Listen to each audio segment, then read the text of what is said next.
Okay, let's test the LTM1200-5.1, and this time we'll test the jibs.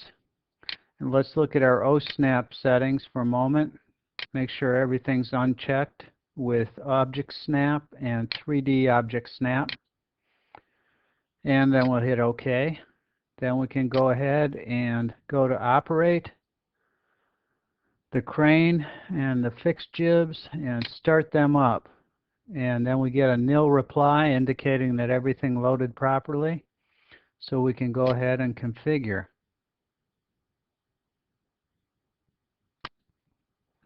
And let's put in 132 foot of main. And let's use a 40-foot jib at 22.5 degrees. And let's be at a radius of 65 feet. And let's put in a hook height of 55 feet. And we get feedback that we're at a 69.9 degree boom angle, so we can boom up tighter if we wish, or farther out if we wish.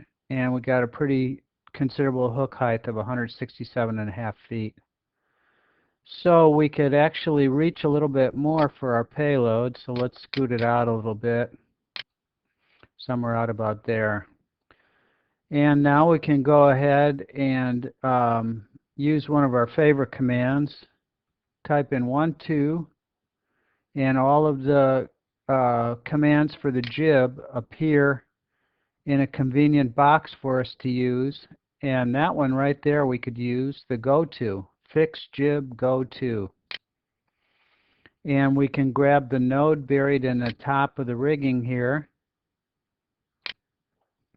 And the crane elegantly connects right up to our payload. That worked out very well. So now let's look at our layers and all.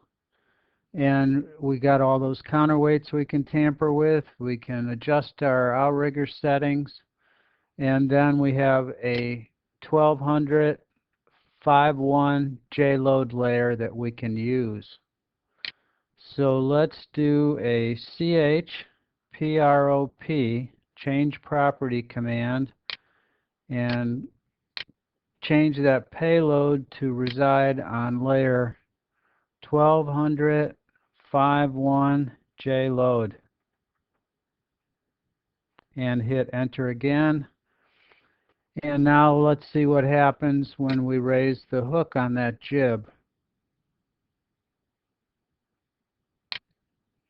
And let's go up to 80 feet, from 37 feet to 80 feet, and the payload raises with the hook. So that's exactly what we wanted. So now we can test out some other stuff. We can spin the load to kind of minimize its interference volume by putting it about like that.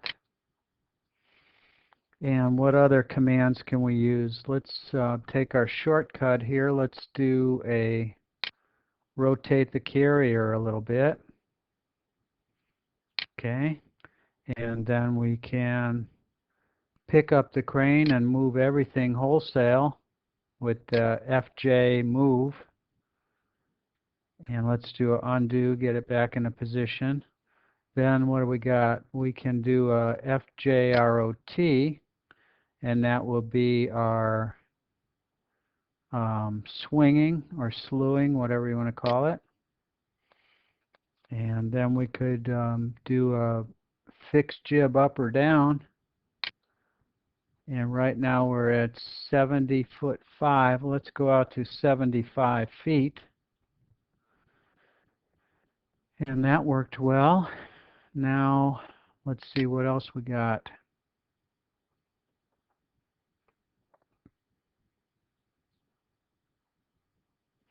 Jib angle, we could change that. We're at 22.5 right now. We could go out to 45, and maybe we could be at an 80-foot radius, and that worked out pretty good.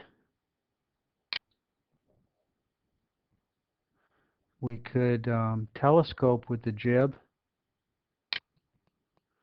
We're at 132 foot now. We could be at 162 and maybe a 90-foot radius. and that worked out well. So I think we're running out of commands to check here. What else do we got? We've done jib scope, we've done jib go to, we haven't done jib change. So we're using the 40, we could use a 72, and we could be at a 45, and we could be at a big radius now. We could be at like 115, and we could have a hook height easily of 100 foot or even more if we wished. So now all we got to do is reconnect our payload to our new jib, and we have that node we can work with in the top of that rigging, and then we have a node buried in that hook there, so we can hook it up right like that. And let's see, what else can we do? There might be a rare condition when we want to add the main hook at 75 feet. So we can do our two hook operation, and then we can promptly remove the hook.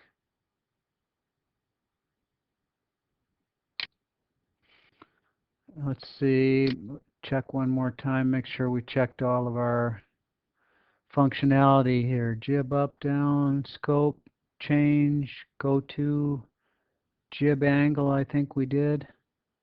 Yeah, we did. And we tried everything out, and everything worked like a champ. So thanks again.